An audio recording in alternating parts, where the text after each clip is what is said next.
Boa noite a todos. Mais um domingo para nós estarmos aproveitando desse momento tão especial que é cultuar o nosso grande Deus.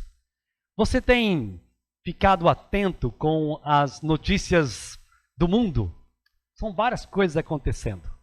Em Moçambique há uma guerra, de certa forma, uma guerra civil para saber quem é que vai ficar no poder daquela nação. Aquela situação merece nossas orações, porque temos vários missionários lá em Moçambique e que estão também naquela situação ali de grandes contendas entre o governo e aqueles que foram eleitos e quem está no governo não quer sair do governo e assim por diante.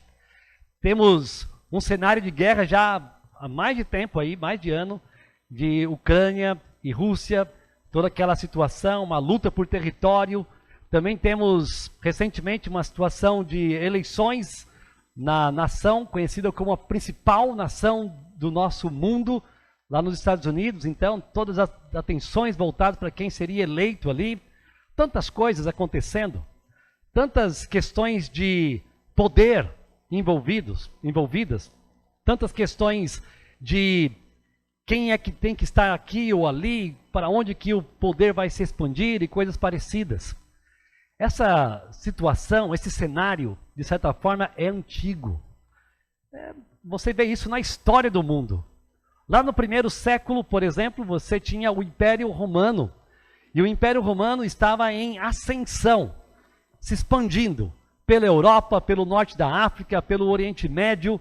Aquele império estava cada vez maior e mais forte. E um império tão forte que não aceitava algumas questões religiosas, como, por exemplo, o avanço do cristianismo. O império estava incomodado com aquela mensagem que Cristo trouxe e que os apóstolos estavam levando adiante. E estavam levando a sério, porque estavam pregando em Jerusalém, Judeia e até os confins da terra.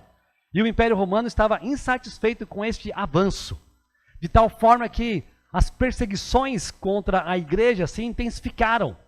De tal forma que João, o apóstolo, era o último dos 12 vivo e ele estava preso. Ele estava vivendo na ilha de Patmos. Ele estava ali como um prisioneiro do Império Romano. Mas Deus sempre esteve no controle de todas as coisas. Como está hoje, nesse cenário de Moçambique, Ucrânia, Rússia, Estados Unidos, ele continua sendo soberano. E estava agindo como soberano também naquele primeiro século. Tanto é que ele escolheu um homem como João, preso na ilha de Patmos, para ouvir as revelações a respeito do plano futuro do nosso Deus. O Senhor Jesus, ele se manifestou a João para que ele então escrevesse as mensagens que nós conhecemos no livro de Apocalipse. É por isso que nesse livro nós temos as revelações de Cristo para a sua igreja. É neste livro que nós encontramos as mensagens de esperança para os primeiros leitores, lá no primeiro século, como o próprio João, como as igrejas do Apocalipse e outras igrejas, que tinham que entender que, apesar daquela força do Império Romano, apesar da aparente força que não seria vencida, eles tinham que se lembrar que Cristo é quem realmente era e é o Rei dos Reis e o único que governa todas as coisas. João estava sendo consolado. As igrejas do primeiro século também estavam sendo consoladas. Por quê? Porque Deus é o único Rei dos Reis e Senhor dos Senhores. Abra sua Bíblia, por favor, em Apocalipse, capítulo 21. Nós estamos caminhando para o final deste livro.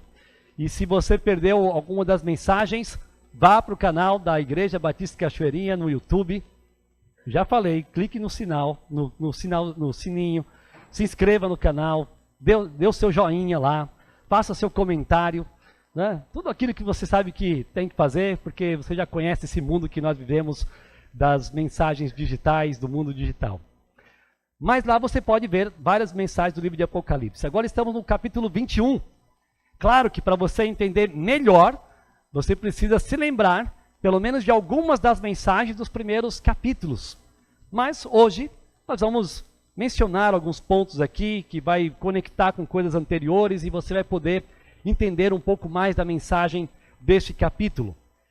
podemos dizer, para ajudar aqui no nosso entendimento, que o texto que vamos ler, ele está falando sobre o Deus poderoso. O Deus poderoso que está preparando um lugar para todos os que creem em Cristo Jesus. Nós vemos no capítulo 21, versículo 9 em diante, a verdade de que Deus está preparando um lugar para todos os que creem no Cordeiro. É uma passagem um pouco longa, mas vamos dar uma lida com atenção. Começando no versículo 9. Diz assim: Então veio um dos 7 anjos que tinham as 7 taças cheias dos últimos 7 flagelos e falou comigo dizendo: Venha, vou mostrar-lhe a noiva, a esposa do Cordeiro. E ele me levou, no espírito, a uma grande e elevada montanha, e me mostrou a cidade santa, Jerusalém, que descia do céu, da parte de Deus, a qual tem a glória de Deus. O seu brilho era semelhante a uma pedra preciosíssima, como pedra de jaspe cristalina. Tinha uma muralha grande e alta, com 12 portões, e junto aos portões 12 anjos. Sobre os portões estavam escritos nomes, a saber, os nomes das 12 tribos dos filhos de Israel. 3 portões se achavam a leste, 3 ao norte, 3 ao sul, 3 a oeste. A muralha da cidade tinha 12 fundamentos, e sobre estes estavam os 12 nomes dos 12 apóstolos do Cordeiro. Aquele que falava comigo tinha por medida uma vara de ouro para medir a cidade, os seus portões e a sua muralha. A cidade tinha a forma de um quadrado, de comprimento e largura iguais. E mediu a cidade com a vara, e tinha 12.000 estádios. O seu comprimento, largura e altura são iguais. Mediu também a sua muralha, e tinha 144 côvados pela medida humana que o anjo usava. A muralha é feita de jaspe, e a cidade é de ouro puro, semelhante a vidro límpido. Os alicerces da muralha da cidade estão enfeitados de todo tipo de pedras preciosas. O primeiro alicerce é de jaspe, o segundo é de safira, o terceiro de calcedônia, o quarto de esmeralda, o quinto de sardônio, o sexto de sárdio, o sétimo de crisólito, o oitavo de berilo, o nono de topázio, o 10º de crisópraso, o 11º de jacinto e o 12º de ametista.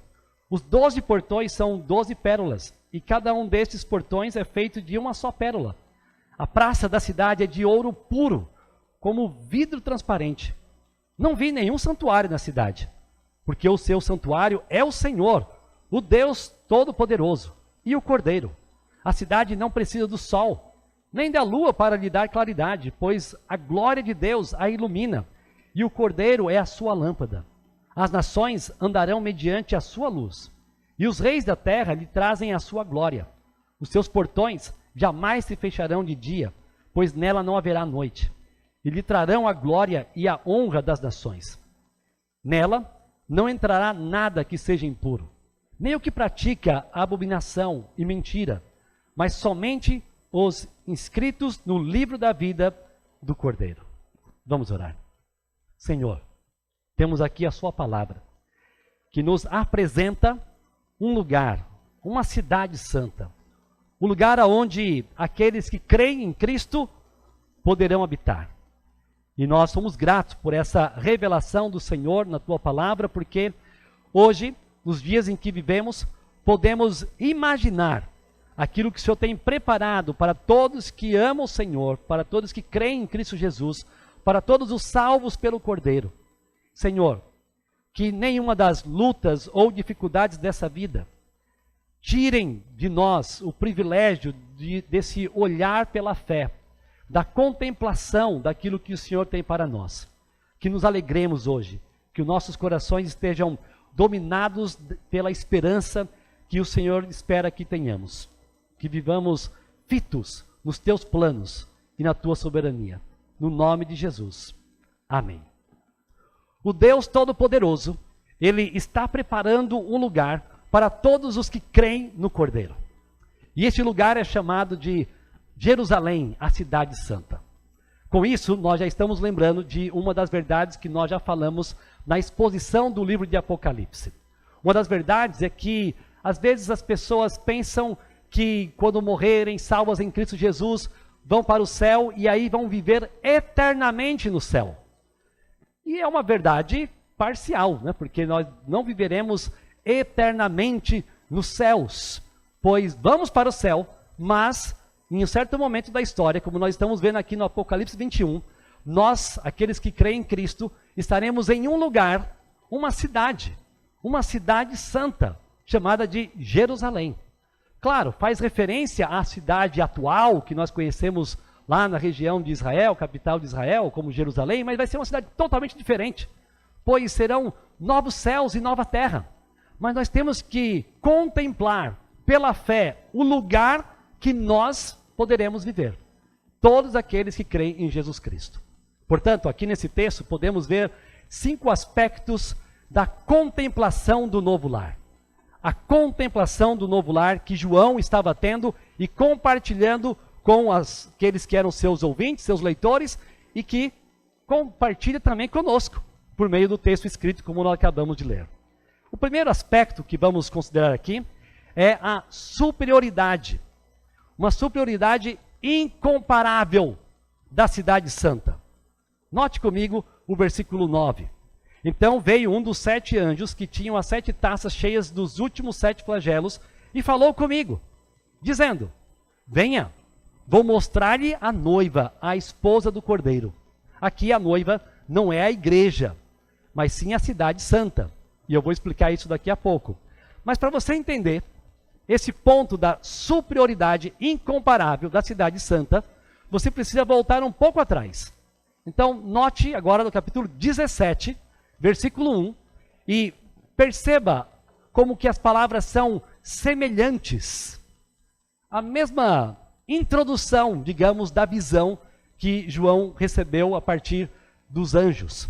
Aqui, no versículo 9, nós vimos que esse anjo estava mostrando a noiva, a esposa do Cordeiro, fazendo um contraste com a prostituta do capítulo 17, versículo 1. Então, note o versículo 1, do capítulo 17. Um dos 7 anjos, que tinham as 7 taças, veio e falou comigo, dizendo: venha, eu vou lhe mostrar o julgamento da grande prostituta que está sentada sobre muitas águas. Temos aqui um contraste. No capítulo 17, o anjo estava falando para João daquilo que aconteceria com a chamada Babilônia, ou seja, o império dominante, aquele império que teria a força e que terá a força para governar o mundo, nos aspectos militares, econômicos, políticos, morais, que é chamado de Babilônia, é chamado de grande prostituta. Mas esta cidade, ou este império, esse governo mundial, essa ideologia mundial, não vai prevalecer. Ela vai cair. Mas só que ela vai cair e vai ter uma ascensão de uma nova cidade, um novo império, uma nova ideologia dominante, que será a única, obviamente, que é a noiva de Cristo ali, naquele caso, a cidade santa.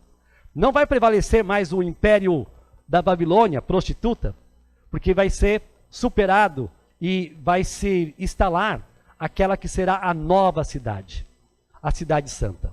Então nós temos aqui um contraste.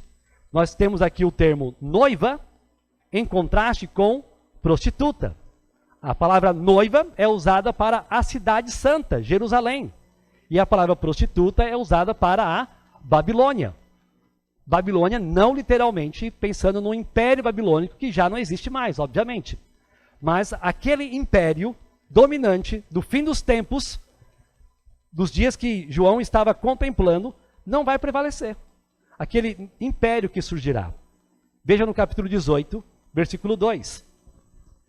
Quando o anúncio da queda da Babilônia estava sendo anunciado. 18:2. Então exclamou com potente voz, dizendo: caiu, caiu a grande Babilônia, e ela se tornou morada de demônios. Um contraste com a cidade santa, que será habitada pelos santos do Senhor. Cidade santa, Jerusalém, será habitada pelos seus santos. A cidade que vai ser destruída, aniquilada, será habitada por demônios, como refúgio de toda espécie de espírito imundo e esconderijo de todo tipo de ave imunda e detestável.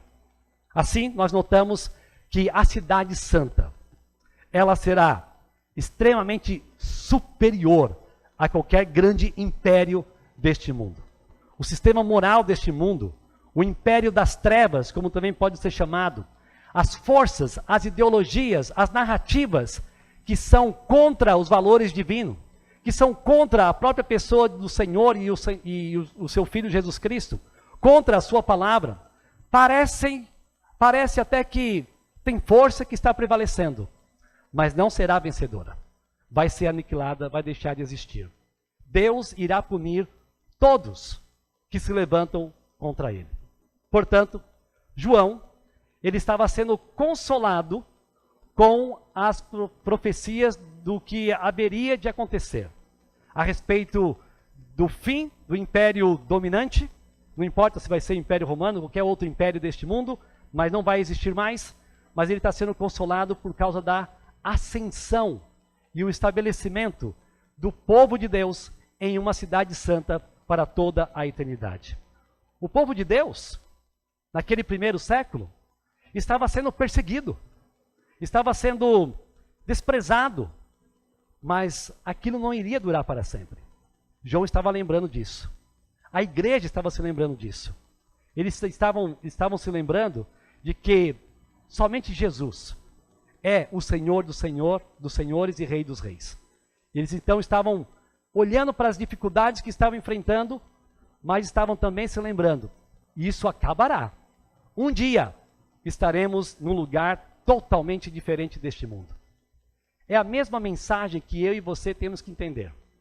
Esse mundo tem problemas. É um mundo corrupto. Tem muita gente falando contra as Escrituras, pregando contra Deus e o seu povo, mas esse império moral não vai existir para todo sempre. Ele vai cair. E nós todos, seguidores do Cordeiro, poderemos usufruir de um novo lugar. Aquele lugar que está sendo preparado para o povo de Deus.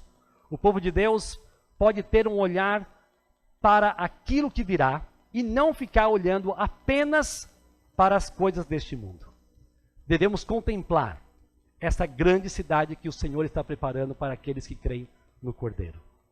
Um outro aspecto desse texto é a origem da cidade santa. Na verdade, a origem divina da cidade santa. Veja o versículo 10. E ele me levou no espírito a uma grande e elevada montanha e me mostrou a cidade santa. Qual é essa cidade santa? Jerusalém. Da onde que ela veio? Ela descia de onde? Do céu. Da parte de quem? Quem é que está enviando essa cidade? Deus, a qual tem a glória de Deus. Ele está mandando uma cidade, descida então do céu, que tem a sua marca, que tem a sua presença, a glória de Deus. Então nós notamos a origem da cidade santa. Ela vem do céu. O texto fala sobre isso, que descia do céu. A cidade santa, Jerusalém, então, ela descerá dos céus. Agora, talvez você se pergunte, como é que vai ser isso? Bem, primeiro, basta crer no que nosso Deus diz. Ela virá de lá. E por que a gente pode ter certeza disso? Porque o próprio Senhor Jesus disse, no texto que nós já lemos aqui no culto, que ele estava indo preparar um lugar para os seus discípulos e aqueles que creem nele. Lá em João 14, versículos de 1 a 3. É a cidade que Jesus então está preparando. Ele disse lá no versículo 2 de João 14, na casa do meu pai há muitas moradas. Se não fosse assim, eu já lhes teria dito, pois vou preparar um lugar para vocês. Cristo está preparando esse lugar para aqueles que creem nele. Um lugar com muitas moradas. Um lugar para aqueles que vão passar a eternidade com ele.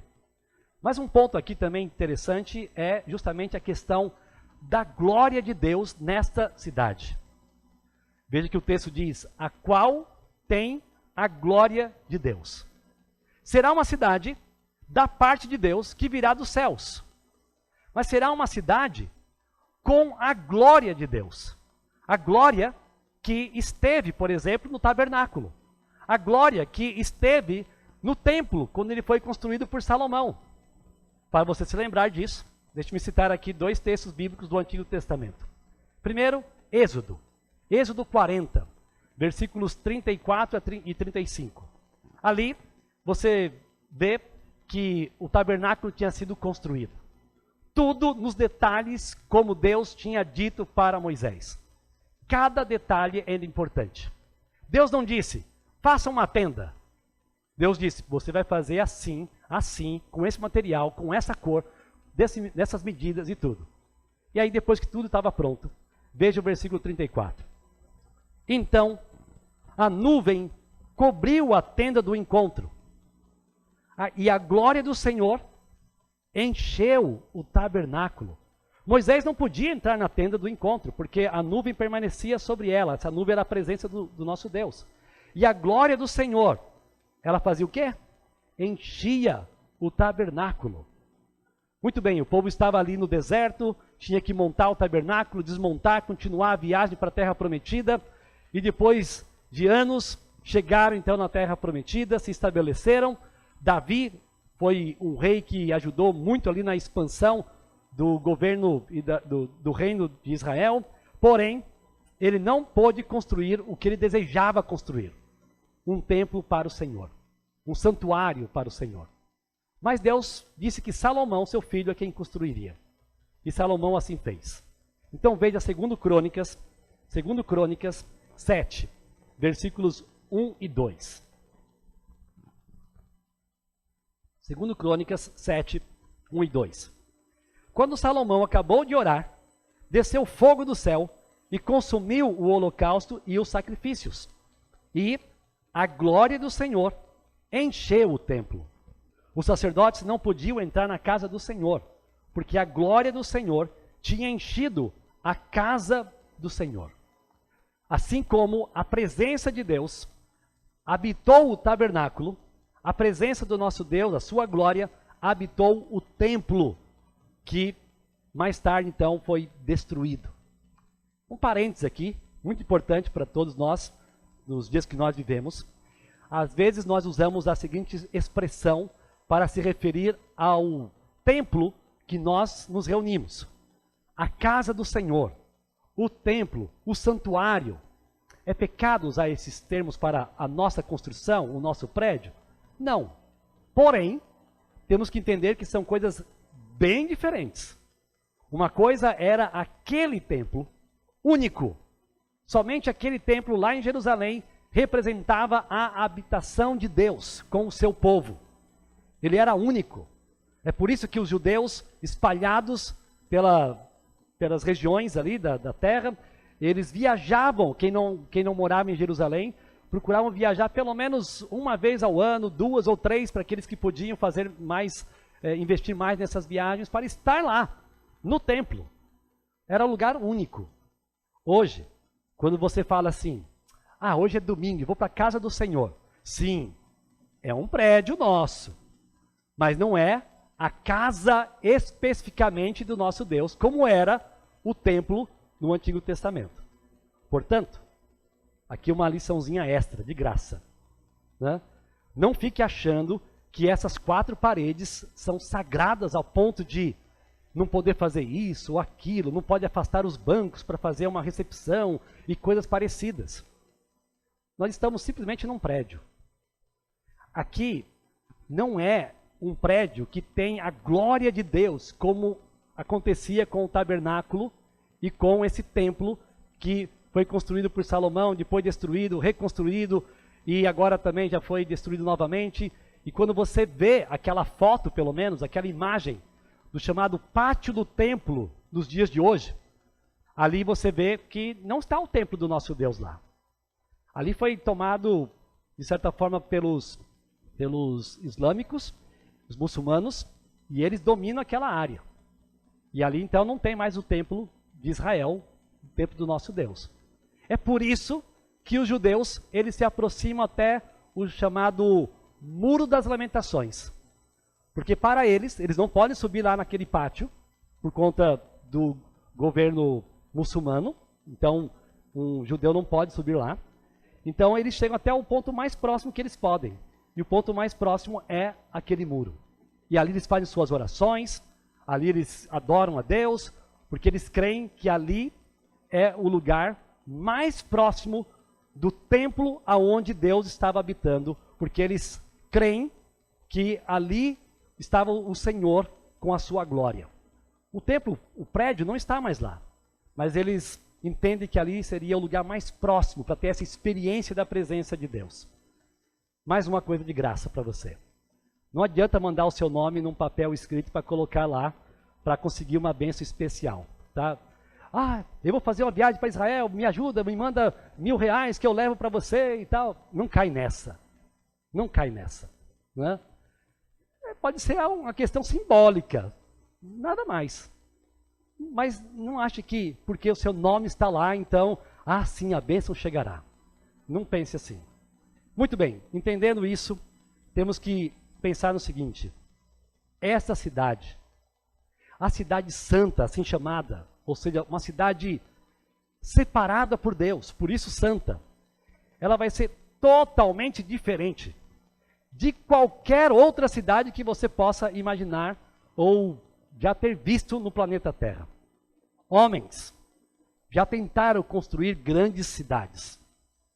Algumas até prevalecem pelos anos, por séculos até.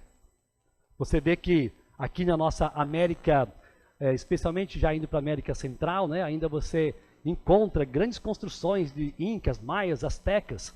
Você também encontra grandes construções, ruínas, em outros lugares do mundo, lá pela Europa e assim por diante. Mas nada é tão antigo ou tão belo como a cidade que Deus irá trazer dos céus. Homens tentaram construir, por exemplo, lá no livro de Gênesis, uma construção para que os seus nomes se tornassem célebres, famosos. Veja o que diz o texto lá em Gênesis 11, versículo 4.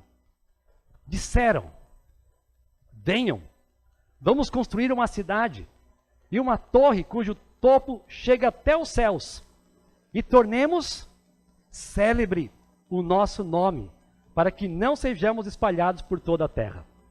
Bem, plano totalmente humano. Eles não conseguiram fazer isso. Nem o nome se tornou célebre, a não ser uma lembrança da Torre de Babel, é o que a gente pode lembrar, mas eles se espalharam sim pela terra. Por quê? Quem estava no controle de tudo era Deus. E Deus continua no controle de tudo. Portanto, nenhum homem, nenhum ser humano será célebre para todos sempre. Nenhum nome vai prevalecer para toda a história, a não ser o nome de Jesus Cristo. É somente a Ele que nós podemos dar glórias. E também, muito menos, qualquer tipo de cidade criada por homens. Essa verdade deve nos fazer não valorizar aspectos materiais, bens materiais. Nós não devemos viver para conquistas pessoais. Nós devemos ter o foco de vivermos para o nosso Deus e fazermos tudo para a sua glória. Devemos, de forma muito prática, investir naquilo que tem valor eterno. Investir naquilo que faz com que tesouros sejam ajuntados nos céus. Certa vez, um amigo meu, conhecido aqui pela igreja, também, ele estava me falando que como uma visita dele, aqui, nessa igreja, Igreja Batista Cachoeirinha, mudou a sua vida ministerial. Ele estava pensando em o que fazer da sua vida, da sua carreira, da sua profissão, quando, então, anos atrás, ele chegou aqui em um culto, e aí alguém se aproximou dele e disse, olha, o seu avô foi uma bênção na minha vida. Eu conheci o Evangelho por meio do seu avô. E também outras pessoas conheceram a Cristo por causa daquela mensagem. Foi quando ele pensou assim, será que eu tenho dúvidas agora em que investir o resto da minha vida? Eu quero investir naquilo que é eterno.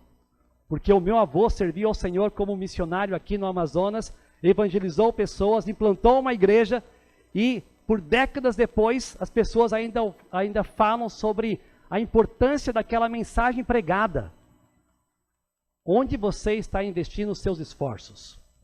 No que você está investindo o seu tempo? Será que algo será lembrado daquilo que você está fazendo eternamente? Somente o Evangelho pode fazer com que algo seja lembrado para toda a eternidade. Porque lá, nessa cidade, que nós devemos contemplar hoje com os olhos da fé, poderemos encontrar pessoas que talvez nós nunca poderíamos imaginar e ouvir histórias do tipo: aquele dia você falou do Evangelho para mim. Aquele dia tal pessoa da minha família esteve lá naquele culto e ouviu a palavra do Senhor e se arrependeu e passou a crer em Cristo e hoje estamos aqui. E outro, e outro, e outro. Isto é investir naquilo que é eterno. É juntar tesouros nos céus. Mas seu dinheiro, seus bens, não vão estar na eternidade. Onde você tem colocado seus esforços? Um terceiro aspecto da contemplação dessa cidade santa pode ser visto aqui nos versículos 11 em diante, que é a beleza inimaginável da cidade santa. Uma beleza inimaginável. O que você já viu de mais belo neste mundo, pensando em paisagens, em beleza natural? Pode pensar um pouquinho sobre isso? Em certo momento da minha vida, eu achava que a coisa mais bela que eu tinha visto tinha sido as cataratas de Foz do Iguaçu. Como foi bonito aquilo. Fiquei impressionado. Muito bonito. Depois, não é puxando a brasa aqui para o nosso estado do Amazonas, mas eu vim fazer uma viagem aqui, antes de conhecer a Cachoeirinha, e fiz uma viagem com meu filho, mas eu passei rapidamente aqui em Manaus e fizemos uma viagem até São Paulo de Olivença. E fomos viajando, então, de avião, e passando por cidades, né, que a gente, era pinga-pinga, né, você vai até aqui, Tefé, sei lá, depois a outra, enfim, chegamos lá. Mas cada vez que nós estávamos no avião e olhávamos pela janela do avião, nós estávamos contemplando uma beleza da floresta amazônica de forma incrível. Isso é muito belo. Aí, para pular algumas outras imagens, alguns anos atrás aqui, bem recente, já morando em Manaus, eu fiz uma viagem com a minha esposa, celebrando os 25 anos de casamento. E aí fomos fazer uma viagem pelo Rio Negro. E aí nós contemplamos uma beleza incrível. Mas eu olhava para ela e falava: você é muito mais bela do que Foz do Iguaçu, Amazônia e tudo mais. Mas sabe, tudo que nós já vimos, tudo que você já viu, não chegará perto da cidade santa Jerusalém. Uma outra forma de você ficar impressionado aqui, pense nas pedras preciosas que você conhece. Se você for como eu, talvez a maioria, eu acho que eu vi uma pedra e pequenininha, um diamante talvez, um pedacinho. Agora imagine todas essas pedras tão belas, todas elas em grandes proporções, em um só lugar. E até mesmo pedras que nem podem ser explicadas quanto ao fenômeno da sua beleza. Por exemplo, o que é um ouro transparente? Não existe um ouro transparente. Mas Deus está provocando a nossa imaginação. Você tem que pensar como é que será essa cidade com uma beleza inimaginável.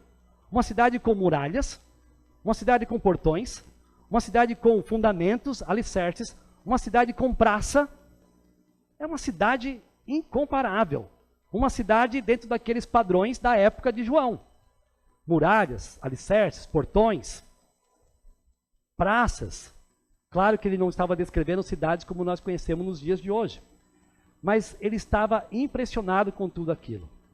O que deixa claro aqui é que ele estava falando de um lugar específico. Ele estava falando de um lugar real, palpável. Não era um mundo fantasmagórico, imaginário, assim no sentido de tudo abstrato. Era um lugar especial. Mas apesar de toda a beleza envolvida nas questões concretas, portões, muralhas, fundamentos, praça, a cidade não era bela por causa disso. Ela era uma cidade bela por causa da glória de Deus que ali estava. As muralhas, alicerces, portões são símbolos de um lugar indestrutível e seguro, uma vez que João e os irmãos do primeiro século estavam num clima de perseguição e de sofrimento. Era bom se lembrar que todos os salvos por Cristo Jesus um dia estarão num lugar totalmente seguro, sem qualquer tipo de perseguição, sem qualquer tipo de perigo, guardados pelo Senhor Deus. Inclusive, os sentinelas serão anjos, semelhantemente aos sentinelas do Jardim do Éden. E isso é interessante, porque temos aqui, nessa cidade santa, algo parecido também com o Jardim do Éden, mas algo extremamente superior ao Jardim do Éden. O povo de Deus jamais vai precisar temer qualquer inimigo. Agora pense o que João estava enfrentando. João, preso por causa do Império Romano, que estava perseguindo ele ali na ilha de Patmos, sem poder ter comunhão com seus irmãos, não podendo participar de cultos de adoração, não podendo pregar o Evangelho. Mas ele entendeu o seguinte: tudo isso vai um dia acabar. E um dia eu estarei em um lugar que ninguém vai poder me perseguir. Ninguém vai poder me aprisionar. Ninguém vai poder me colocar num lugar onde eu não possa adorar o meu Deus. Então João estava contemplando um novo lar. E ele estava ansioso por chegar nesse novo lar. E ainda não chegou, porque é algo futuro ainda. João está aguardando. E todos os outros que já partiram deste mundo crendo em Jesus estão aguardando. E nós que ainda vivemos neste mundo, devemos já imaginar como será um dia estarmos todos juntos. A beleza é indescritível deste lugar. No versículo 11, você vê algumas expressões como: o seu brilho era semelhante a uma pedra preciosíssima, como pedra de jaspe cristalina. No versículo 19, os alicerces da muralha da cidade estão enfeitados de todo tipo de pedras preciosas. A beleza é uma dádiva divina.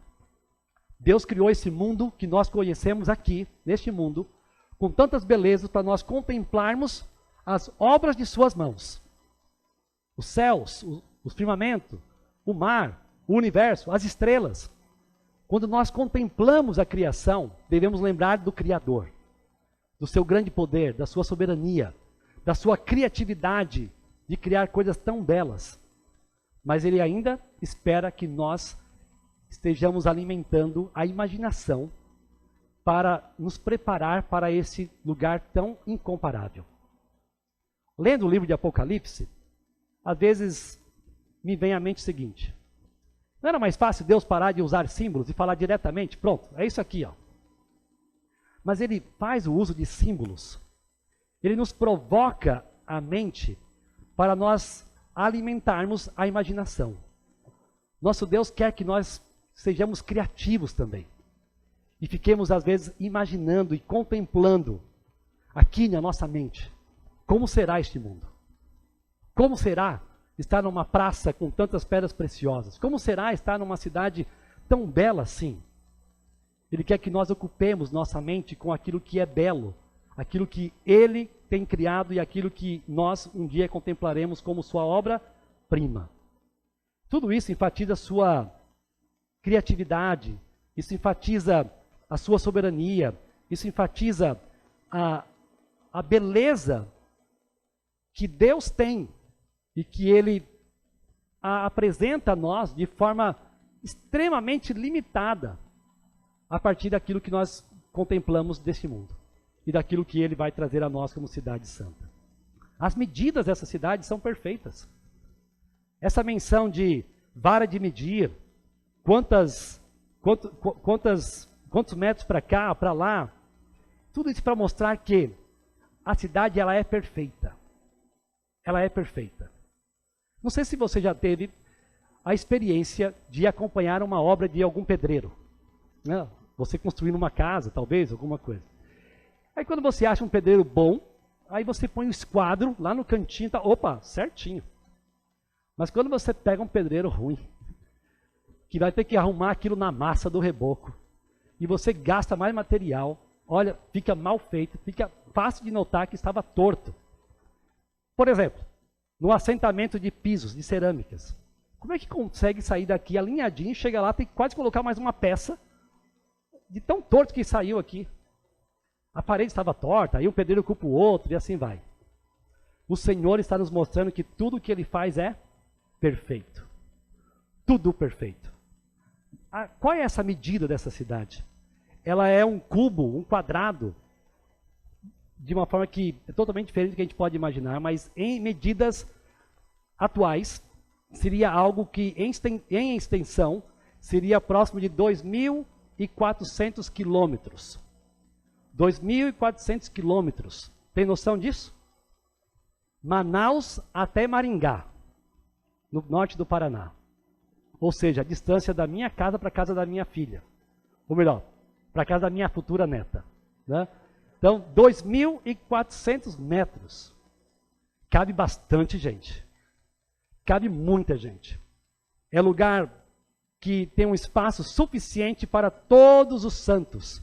Todos os que creem em Cristo Jesus. E, obviamente, todos aqueles que estarão na Cidade Santa serão santos glorificados. Ou seja, serão pessoas com os corpos transformados. Não haverá mais pessoas com corpos naturais. Somente pessoas já redimidas por Cristo Jesus, já com um corpo semelhante ao do Senhor Jesus. Será uma cidade para todos os salvos habitarem. Dá para morar, então, de Manaus até Maringá. Ou um pouquinho mais, Paranavaí, se quiser, né? Porque fica dentro do espaço. A Cidade Santa, ela terá medidas perfeitas, ela terá uma beleza inimaginável, ela será um lugar incomparável, sem igual. Agora, algo interessante. Será uma cidade com características da própria noiva de Cristo. Por isso esse jogo de palavras. Cidade Santa, noiva. Mas noiva em contraste com a prostituta, Babilônia. Mas ela terá também características semelhantes com as da igreja, a noiva de Cristo. Veja o que diz Efésios capítulo 5, versículos 25 a 27. Efésios 5, 25 a 27. Veja como marcas da igreja serão marcas deste lugar, Cidade Santa. Maridos, que cada um de vocês ame a sua esposa, como também Cristo amou a igreja e se entregou por ela, para que a santificasse, tendo-a purificado por meio da lavagem de água pela palavra. Agora, principalmente o versículo 27. Para apresentar a si mesmo como igreja gloriosa, sem mancha, nem ruga, nem coisa semelhante, porém santa e sem defeito. Assim como a igreja do Senhor Jesus, assim como nós, pessoas que creem em Cristo, que hoje são pecadoras, e serão purificadas, lavadas, não haverá mais mancha, assim também será a cidade na qual habitaremos. Não terá nenhuma marca de pecado, não terá nenhum defeito. As características da cidade eterna indicam a perfeição do seu Criador. Nada é desordenado, nada é desequilibrado. Por quê? Porque o nosso Deus é um Deus perfeito. O nosso Deus é um Deus de ordem. As medidas são impressionantes. É impossível não ficar fascinado com tanta beleza que o Senhor tem preparado para nós. Deus deseja que tentemos imaginar que tipo de lugar será essa cidade santa, a Nova Jerusalém. Você consegue imaginar isso? Não sei se eu vou para mais um ponto. Eu acho que estourei o tempo. Mas enfim. Vou citar mais um. Um quarto aspecto. A unidade do povo de Deus na cidade santa. Essa cidade santa será habitada por um único povo. Mas um único povo que se formará ali. Que ele será identificado por dois povos do Senhor, de certa forma. Veja o que diz versículo 12 até o versículo 13. Em alguns detalhes, não vou ler os versículos completamente. Mas os 12 portões ele tem 12 nomes. Quais nomes? Das tribos dos filhos de Israel. E também terão 12 fundamentos. Os nomes dos 12 apóstolos estarão nesses fundamentos. Então, quem vai habitar a cidade santa? Os santos do Antigo Testamento, ou seja, o povo judeu que crê no Senhor Jesus, e também toda a igreja redimida, o seu povo do Novo Testamento. Tribos de Israel, 12 apóstolos que identificam os fundamentos da igreja. Um só povo estará habitando a cidade santa. Mais um detalhe importante aqui, de curiosidade, não é? Um deles é, veja como é interessante saber que 12 apóstolos terão seus 12 nomes lá nos fundamentos da cidade santa. Eu fico pensando, onde que vai estar o nome de tantos apóstolos que têm surgido nos últimos dias?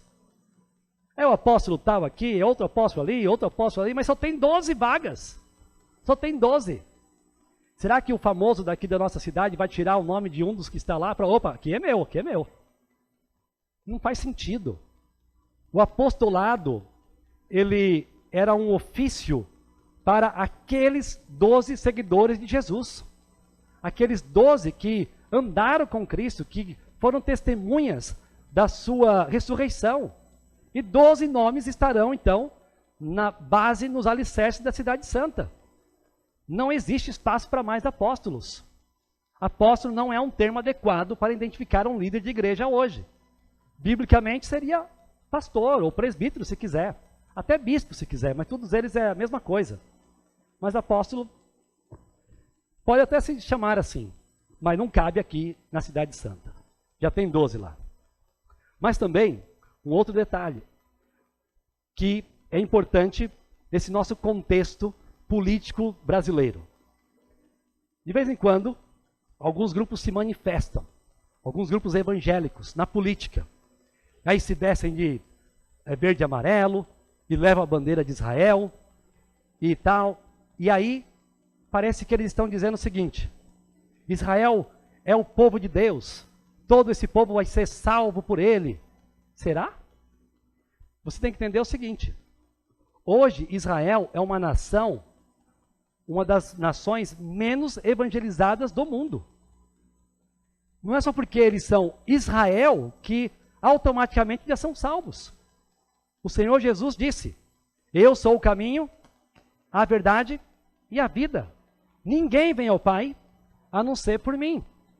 Não basta ser nascido em Israel, não basta ser um descendente de judeus para ser salvo, precisa ter fé em Cristo Jesus. E infelizmente, a maior parte do povo de Israel hoje não crê no Messias, não crê em Jesus Cristo. É uma nação a ser evangelizada, é uma nação a ser alcançada por missões. Então, a bandeira de Israel pode ser usada, tal, não sei o quê, mas com que sentido? Pior ainda é quando as igrejas começam a misturar uma série de coisas nos seus cultos. Aí traz uma arca da aliança, traz um candelabro, e o pastor pregador usa uma roupa judaica, e aí deixa a barba crescer para ficar parecido com os religiosos antigos e tal. Para que tudo isso? Nós somos o povo do Senhor, igreja, aqueles que creem em Jesus Cristo. E devemos fazer missões por todas as nações, inclusive alcançando o povo de Israel, que precisa de Cristo Jesus. Agora, Deus vai ter um trato especial com Israel? Sim, mas com o intuito de salvá-los por meio de pregadores, missionários, e uma abordagem especial que nós já vimos no livro de Apocalipse também. Mas não pense que só porque a nação se identifica como Israel, que automaticamente ela é uma nação salva. Ela precisa de Cristo Jesus, como qualquer outra nação. Ore pela salvação de Israel. Não ore simplesmente pela paz em Jerusalém. Ore pela salvação daqueles que estão tão próximos, porque conhecem, de certa forma, o Deus único, Deus Pai. Conhecem textos do Antigo Testamento que, inclusive, anunciam a vida do Messias. Mas eles precisam se render a Cristo Jesus. Precisamos orar pela salvação deles. Enfim, a cidade santa será habitada por um único povo. A união para toda a eternidade, dos salvos do Antigo Testamento com os salvos do Novo Testamento.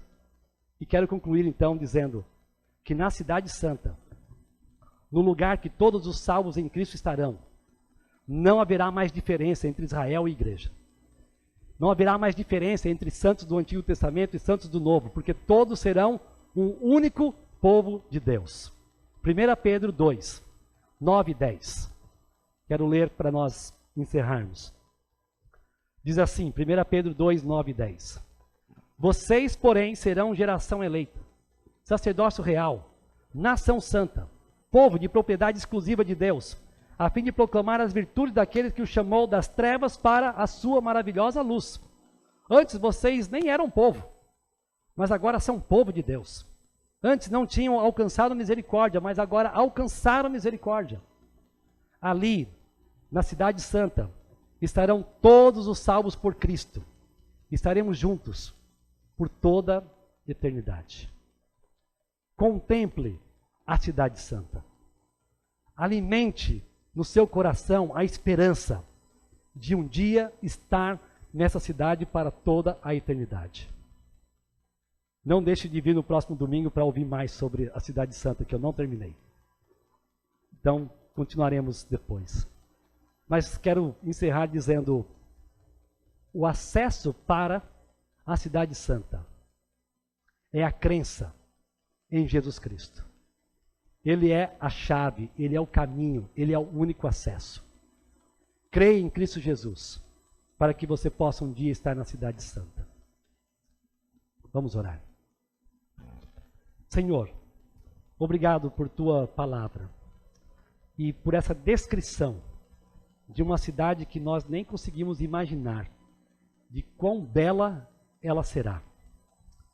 Mas nós sabemos que não por conta dos nossos méritos, mas por aquilo que o Senhor Jesus já fez em nosso favor, um dia poderemos estar lá. Estaremos lá para poder estar do lado de tantas outras pessoas que creem e que têm crido no Senhor de diferentes épocas. Mas principalmente estaremos lá para contemplarmos a sua glória para toda a eternidade. Que assim seja. Que isso nos anime e nos encoraje a vivermos nesse mundo em meio a qualquer tipo de situação difícil que estejamos enfrentando. Que os nossos olhos estejam focados nos planos do Senhor para a eternidade. No nome de Jesus. Amém.